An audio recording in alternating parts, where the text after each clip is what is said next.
dia, pessoal. Sou a professora Gabriela, estou aqui com a apostila do 7º ano e eu vou explicar para vocês os exercícios de português, ok? Eles já são os primeiros ali na apostila, já começando na página 2. Lembrando que essa apostila aqui, ela foi entregue para vocês na escola de forma impressa e ela também está disponível lá no Google Classroom. Deixa eu mostrar aqui para vocês. Ó, se você entrar no seu Google Classroom, eu peguei uma sala aqui como exemplo, você vai achar aqui em atividades, português, eu já perdi aqui. Atividades português, ó, apostila agosto, e aí você pode clicar aqui e fazer essa atividade de forma online, tá? Que é a mesma, vocês vão ver que é o mesmo tipo de exercício. A única coisa que muda é que vocês vão responder de forma online, ok? Eu vou gravar o vídeo por aqui porque fica um pouquinho maior a tela e eu prefiro, certo?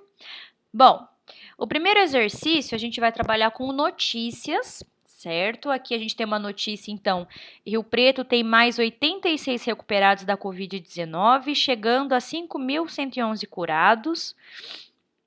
Temos a notícia 2, Rio Preto confirma mais 3 mortes pela Covid-19.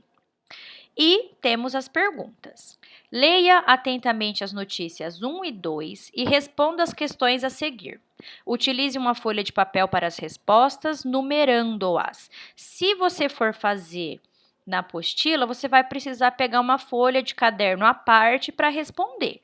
Se você for fazer pelo Google Classroom, você já vai responder ali. Só que eu aconselho, mesmo que você for fazer pelo Google Classroom, pegar uma folha para você ir anotando a sua resposta e depois você só passa para o site, tá? Para não correr o risco de você enviar alguma resposta errada. Façam com bastante atenção. 1. As duas notícias foram publicadas na mesma data em diferentes jornais da região de São José do Rio Preto e trazem diferentes perspectivas sobre os dados apresentados. Com base nas duas notícias, responda. Qual foi o enfoque da notícia 1? Então, você vai voltar lá na notícia 1. Qual foi o foco dela? Ela quis falar sobre o quê? Só pelo título, pela manchete, já dá para a gente saber, né? Então, qual foi o foco da notícia 1? E o que a notícia 2 procurou destacar? Qual que foi o foco da notícia 2? Então, como já foi dito na reportagem, no enunciado da pergunta, as duas saíram no mesmo dia, 28 de julho de 2020. Só que uma foca em uma parte, né, da notícia, do caso, e o outro foca em outro aspecto da notícia. Então, você vai falar o que cada um está focando. C. Transcreva um trecho da notícia 1 que mostre uma perspectiva positiva dos dados apresentados sobre a Covid-19. Então, você vai procurar lá na notícia 1, vai transcrever. Transcrever significa escrever. Ele está escrito em um lugar, eu vou escrever em outro lugar. No caso, vai ser na sua folha de papel ou no Google Classroom. Um trecho da notícia 1 que fale alguma coisa positiva sobre os dados da Covid-19. E na notícia 2, você vai transcrever um trecho que mostre uma perspectiva negativa sobre os dados apresentados, tá? Os dados da Covid-19. 2. Com base na análise das duas notícias, por que você acha que é importante lermos diferentes notícias sobre o mesmo fato? Se vocês perceberem, como eu já disse também, cada notícia focou em um aspecto. Um teve uma abordagem mais positiva, mostrando as pessoas recuperadas, e a outra teve uma abordagem um pouco mais negativa, registrando mais mortes, falando sobre as mortes. Então, por que é importante a gente ler em mais de uma fonte a respeito de um assunto? O que vocês acham? Aí é a sua opinião, tá? 3. A seguir, são apresentados os significados das palavras fatal e letalidade, retirados do dicionário Michaelis Online. Observa-se que o dicionário traz a classe gramatical das palavras. Então, aqui, ó, tá vendo aqui, já tá explicando que esse ADJ aqui é uma abreviação de adjetivo, SF é uma abreviação de substantivo feminino. O que que é isso? Cada palavra pertence a um grupo maior, a uma classe de palavras, uma classe gramatical.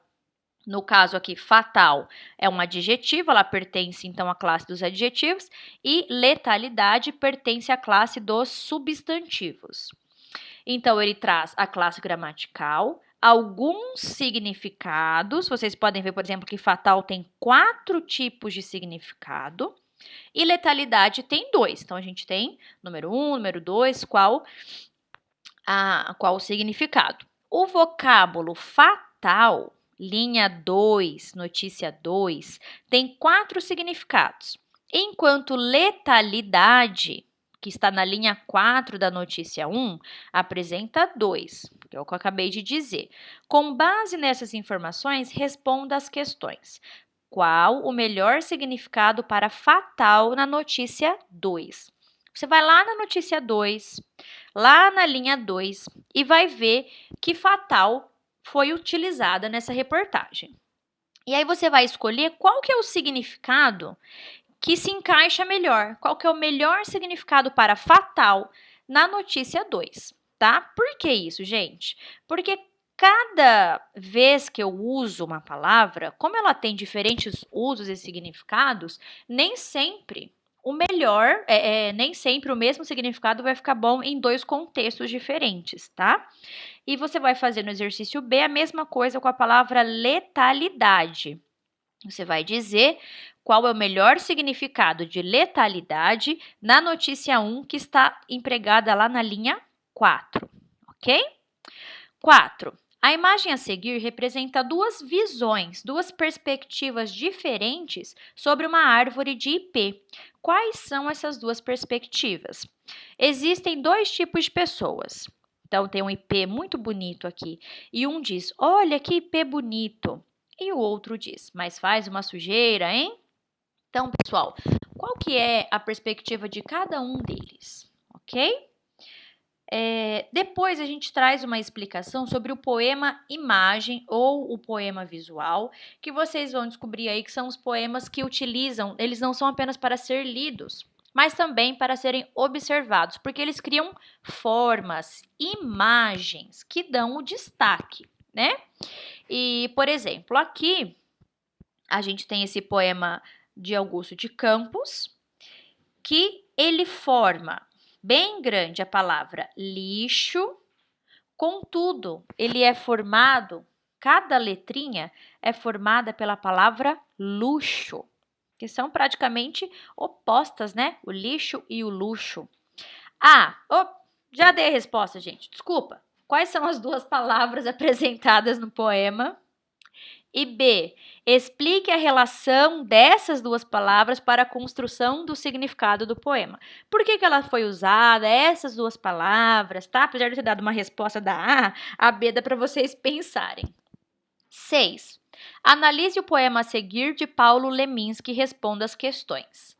Lua na água. Alguma lua, lua alguma. E se você olhar aqui, parece que tá meio de ponta cabeça, né?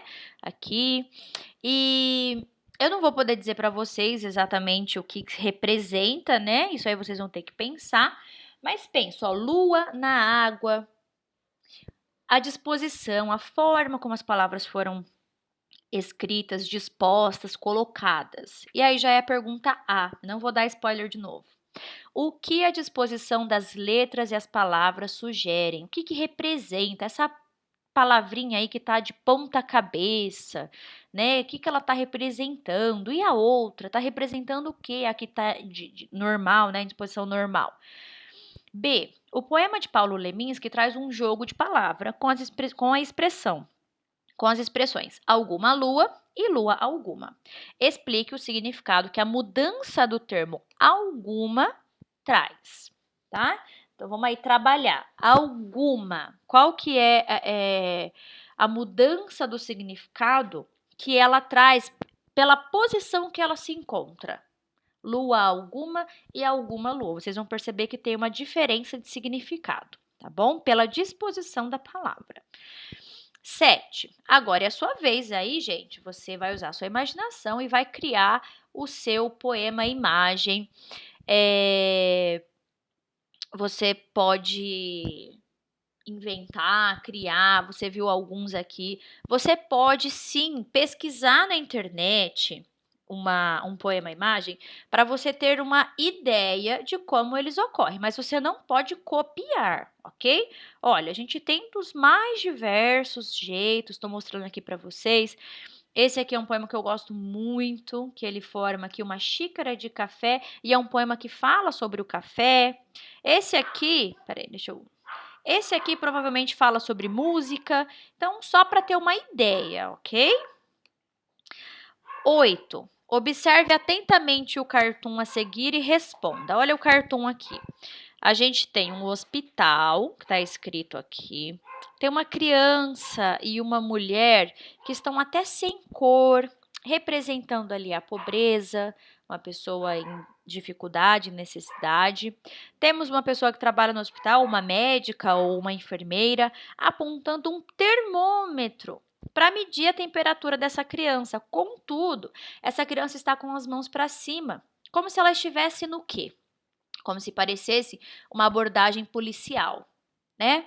Então, qual é a crítica social abordada no cartoon? O que as pessoas mais vulneráveis, mais em situação de pobreza, o que geralmente acontece com elas para que elas associem, por exemplo, um objeto sendo apontado para ela como uma arma, como um sinal de perigo, tá? Então, qual que é a crítica? B. As cores utilizadas são fundamentais para representar a situação social dos personagens do cartoon. Explique. Como eu disse, né, anteriormente, olha as cores. Tudo está colorido.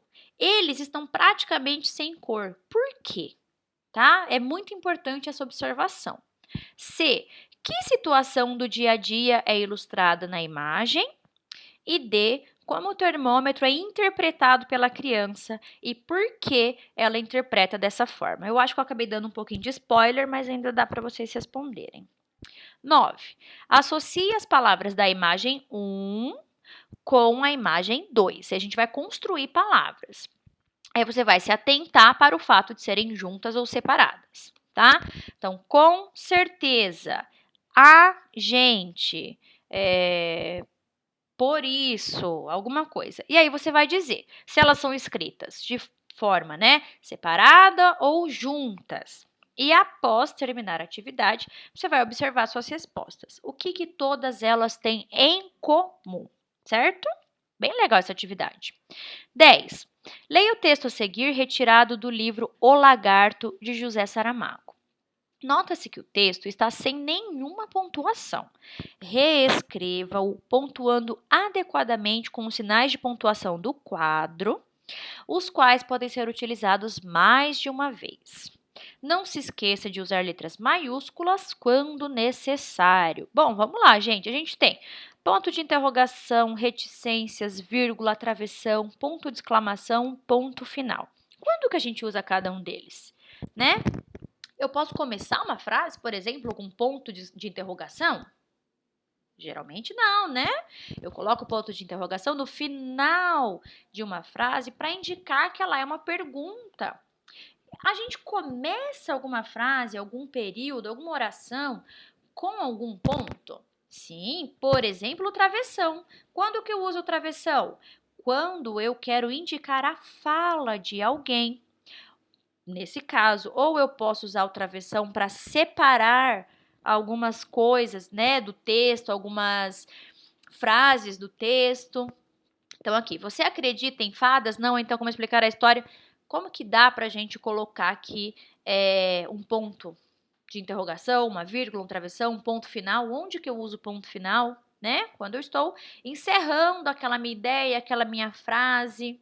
Quando que eu uso a vírgula? Essa é bem complicadinha, mas basicamente para a gente separar elementos de uma numeração. Por exemplo, se eu vou falar assim, eu comprei café, laranja, cenoura, bolo e água. Você separa esses elementos por vírgula. Se você também, você pode separar frases, né, por uma vírgula, para se você terminou uma ideia, mas você vai falar sobre outra que a complementa, então você usa uma vírgula. Eu creio que não seja muito difícil, tá? Se você colocar um ponto no lugar errado, um sinal de pontuação no lugar errado, vai ficar estranho, não vai fazer sentido, ou você vai ter que dar uma pausa, uma entonação que não cabe ali naquele contexto, e você vai saber que tem alguma coisa errada, tá? Então, tentem fazer, se tiverem dúvidas podem me mandar mensagem, ok?